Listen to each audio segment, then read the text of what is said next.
Hey, good morning everyone. Frank Valkyria, welcome to the channel. Today we're gonna go over some numbers here with this situation that it's affecting especially Italy, where I'm coming from. Obviously, I live here in the Netherlands, but since yesterday, because the Italian government basically decided to shut down the whole country in the way of quarantining the whole population, and schools are closed, university, people can still move around, especially for work related things or transportation for work or public transport. But they are just asking people to stay home and do this sacrifice because there was an increase of spread of infection up to 9,000 plus cases. And on that, I also want to touch on other things. This is, of course, I'm not a specialist, I'm not a professional. I'm just sharing some number because, as other people, I want to have an overview and understanding what's going on, and that's it basically. So here we have.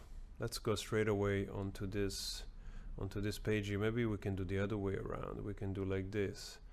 And here we have the main page of the word meter, and here we see like what's going on to today, 10 March. There is 116,000 cases, 309 cases. The deaths have risen to 4,090. Rest their soul. It's just, when you read those numbers, it's always kind of weird to refer to people as numbers. It's something that it's a little bit frightening, but we also have to remember in this moment that those numbers, they appear daily for also so many other things. One question that I had is that I read that Italy, like South Korea, has tested a lot of people. If I'm not mistaken, in Italy it seems that they've done like somewhere like around 50,000 tampons or tests. Sometimes I wonder how those tests they are carried out and how accurate they are.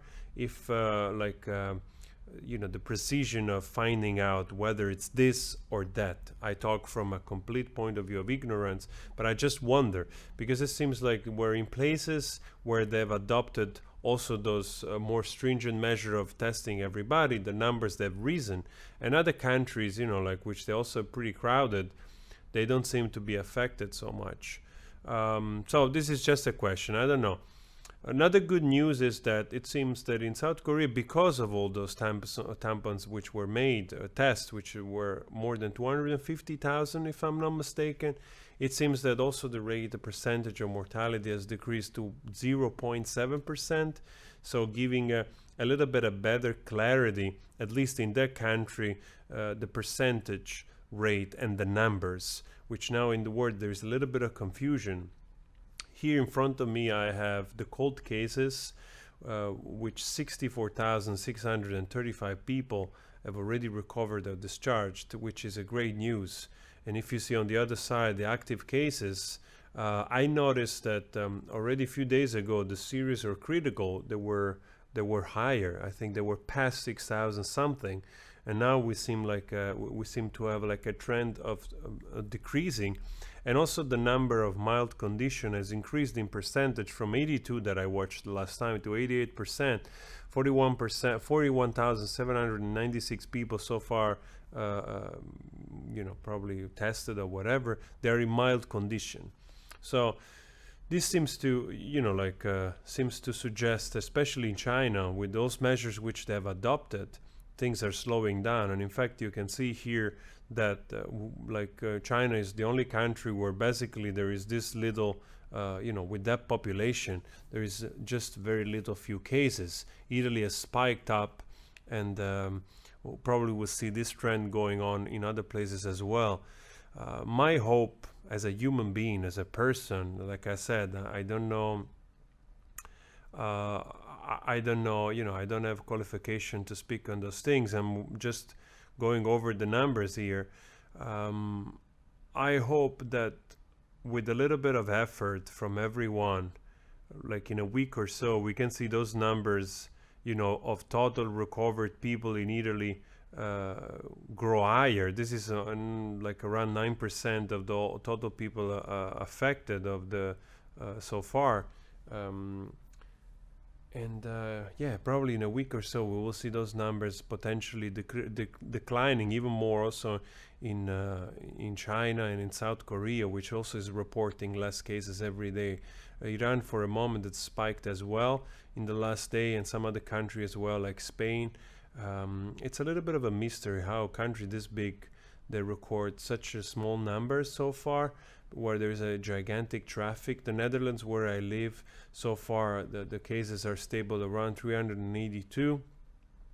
And bigger country like Japan, and you know, they declare less. I don't know. This is one thing that makes me wonder how those numbers they work. How many people are being tested in other places. Here in the Netherlands, I just read an article from the Dutch news that this doctor, which contracted the thing, he just had symptoms for one evening, a little bit like flu-like, and in the morning he recovered, it seemed. So, and also his family, his sons, if I'm not mistaken. If I will find, yeah, no, I didn't put it anyway. But like I said, I'm just sharing some numbers also to make sense of it for myself, and also as an Italian expat living here, I feel in both places a connection. I have family in the south of Italy, so I hope that those measures, which they're quite drastic, but at least they will help people regain a little bit of security, just maybe a week or so, where this thing, we stop a little bit the spread. Because it's still important to also realize that I'm not downplaying this by any means, but it's important also to realize that so far, even in so many places like in Italy, in a place where a lot of people have been tested, we are still talking of 9,000 cases, which on a population of 60 million. And it's important to take those measures, but eventually, this thing should, I don't know if it should die off. I hope it dies off quickly, especially with the warmer weather. My father now just came back from New York recently, where my other family lives. My sister, my mom, they're in New York with my nephews and the husband of my sister. They're in New York. My father recently came back and is in the south, in the Amalfi Coast, small village. So far, everything is good. Hopefully the south in general, with the warmer weather, probably would allow this thing to spread slower, and that's also the hope everywhere else. My concern were, of course, for everybody frail and for younger people, which most likely they don't get, any symptoms, but they might spread it around to elderly people, is perhaps maybe take it easy for 4 or 5 days or a week, being in less crowded places, just for a moment, so that we can all perhaps give it an impact to this thing to slow down and people regain a little bit of security to want, because we all need, for God's sake, we need to move on, all of us. We are all affected, economy in Italy, economy in Europe, economy in the US, everywhere. And individual people, of course, if the government doesn't step in, we are in danger. Everybody's in danger. People working in bigger company, for the time being, probably they are more secure because they get paid anyway.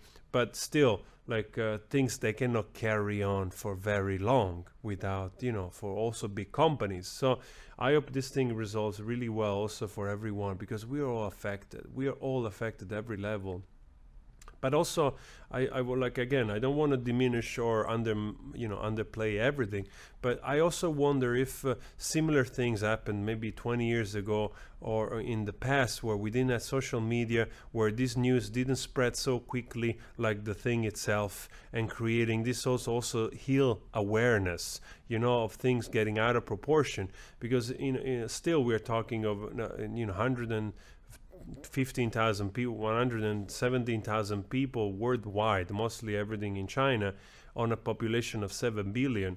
And I wonder if in the past this thing would have, just be witnessed in a different way, locally people realize, okay, this is sick, this is the flu, these other people unfortunately died of pneumonia. If the effect also psychologically in awareness was less, because we had less bombardment of this thing coming at us every single day with the bulletin, which it seems like really the end of the world. And again, I'm not undermining any number, absolutely. For me, one extra person that dies is a person that shouldn't have.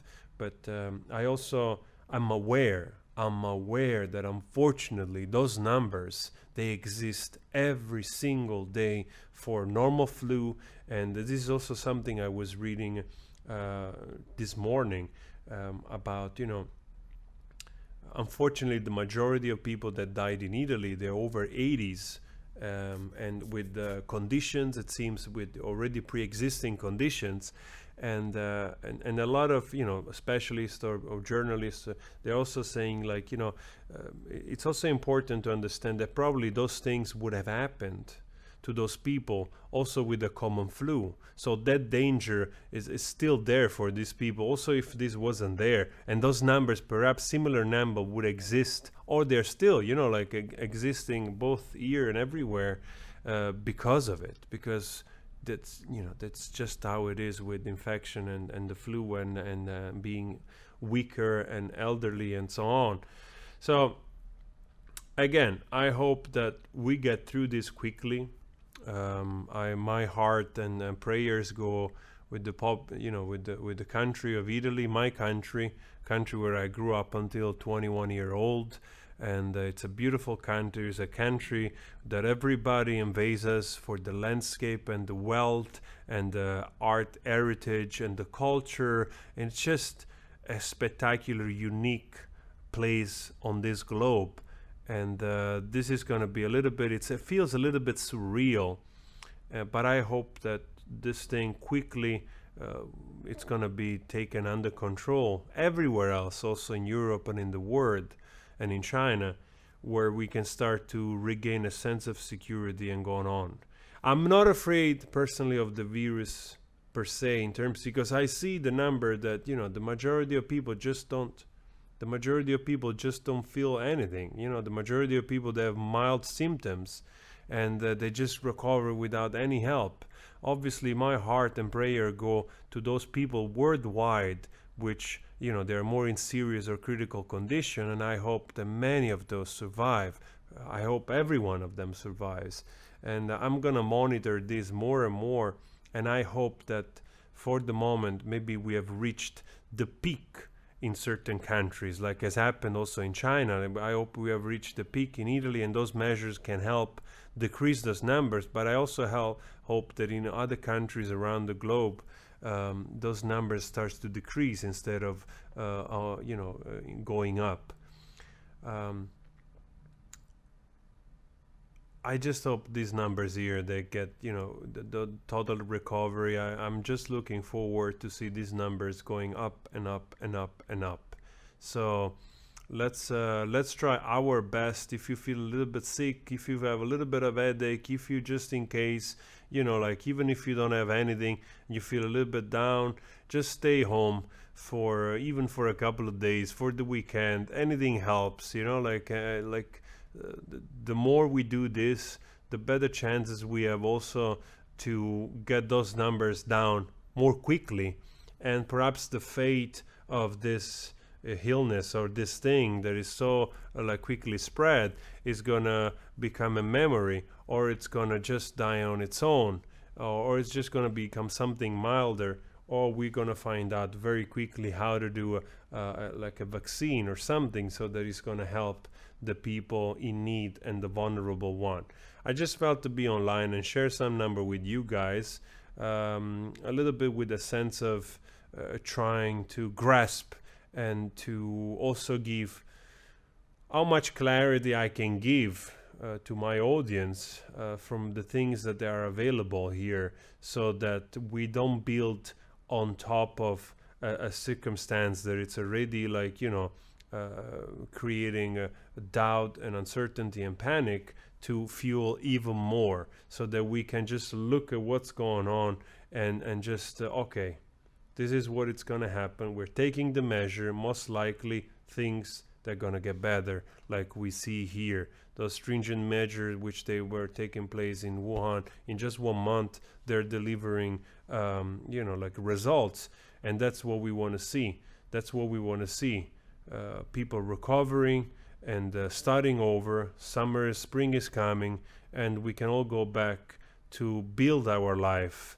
And maybe this can be a reminder of how we have to be prepared more worldwide, and how we have to organize between countries for the future as well. So to unite also our strength in science, in knowledge, to better be prepared for the future, so that both economically and individually people can have more trust and more chances, that we don't have to lose perhaps all this number of people here. So anyway, stay strong. My prayer go to Italy and everywhere else.